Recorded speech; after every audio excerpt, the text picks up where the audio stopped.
Muhammad's followers were kissing his bare body like they were kissing the black stone.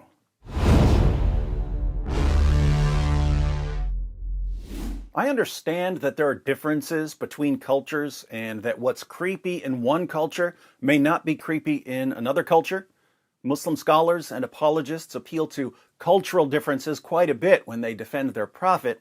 Whenever we quote passages about Muhammad having sex with a prepubescent girl, or having sex with his slave girls, or taking the wife of his own adopted son, or allowing his followers to hire prostitutes, or sucking on the tongues and lips of little boys, or glorifying the fondling of virgins, Muslim scholars and apologists tell us that it was a different culture, so shame on us for judging. The obvious problem here is that these same scholars and apologists want to imitate Muhammad in every possible way, so Muhammad's twisted tendencies are quite relevant in discussions about whether we should take him seriously. Now, I have an open mind, so I'd be happy to carefully consider the responses of our Muslim friends when we ask them why their prophet would pull up his shirt and let another man kiss his bare body. Of course, our Muslim friends will yet again have to invent a response off the top of their heads because, as usual, they've never heard this before. Their leaders conceal these passages. Let's read a hadith. Sunan Abu Dawud, 52:24. Abdurrahman ibn Abu Layla, quoting Usayd ibn Hudayr, a man of the Ansar, said that while he was given to jesting and was talking to the people and making them laugh, the Prophet poked him under the ribs with a stick. He, Usayd, said, "Let me take retaliation." He, Muhammad, said, "Take retaliation."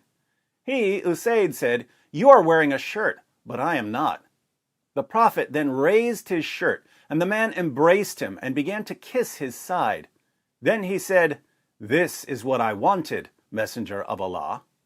Let's read this one more time, now that we know that Muhammad's companion Usayd was shirtless throughout this adorable little scene. Abdurrahman ibn Abu Layla, quoting Usayd ibn Hudayr, a man of the Ansar, said that while he was given to shirtless jesting and was talking to the people with his abs in their faces and making them laugh while his pecs were popping, the Prophet poked him under his shirtless ribs with a stick.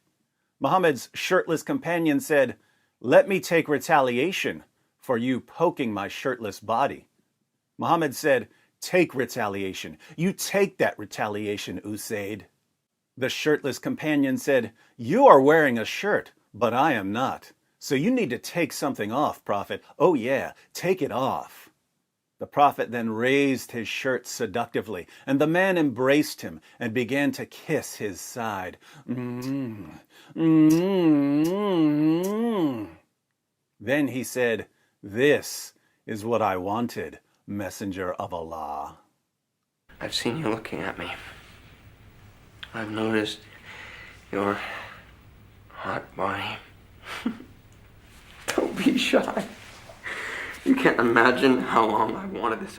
This sounds like the beginning of an ISIS gay porn film.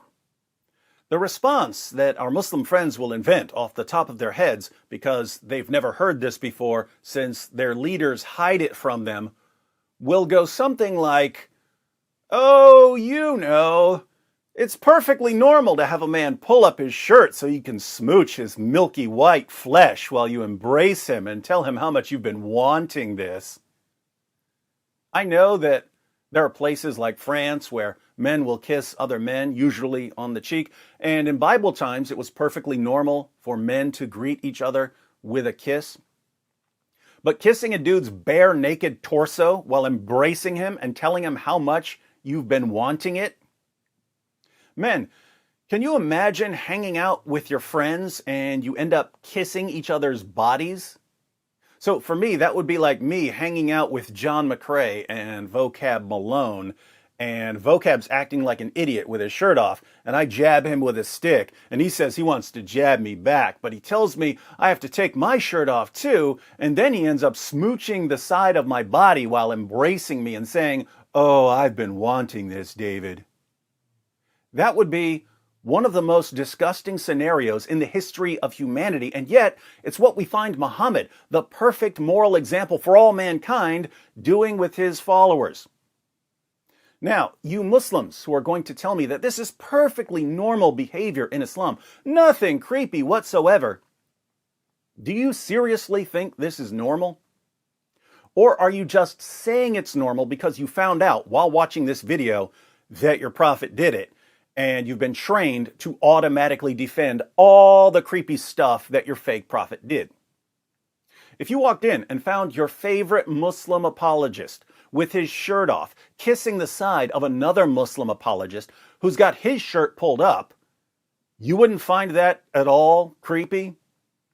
If video footage emerged of Ali Dawah with his shirt off, smooching the side of Muhammad Hijab with his shirt pulled up, and you hear Ali Dawah saying, "Oh, we've been wanting this Muhammad Hijab, and we're proud of that," you're telling me that would be perfectly normal?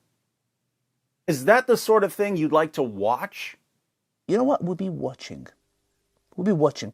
If you got to meet Zakir Naik at his house, and you took your shirt off to entertain him, and he jabbed you in your ribs with a stick, and you said, "Oh, doctor, Islam says I get retaliation." And he said, "Brother, make a good point." And you said, "But it's not fair because you've got your shirt on." And he said, "Brother, make the good point," and pulls his shirt up. And you put your arms around him and start kissing him up and down his side while telling him how long you've been wanting to do that. Would that be totally normal to you? After all, Zakir Naik would just be imitating his fake prophet. Now, if this were the only creepy hadith about Muhammad, we'd probably let this slide. But since we're talking about the same guy who used to walk around covered in semen, the same guy who literally proposed marriage to a baby, the same guy who told his followers to guarantee what's between their legs to him in exchange for paradise, we have to take this hadith as more confirmation that this guy was a sick, twisted, freaky, perverted fraud. It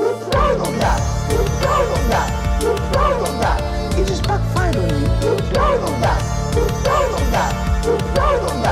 It just backfired on you. This is a part of a religion. There's a reason to it. Yeah?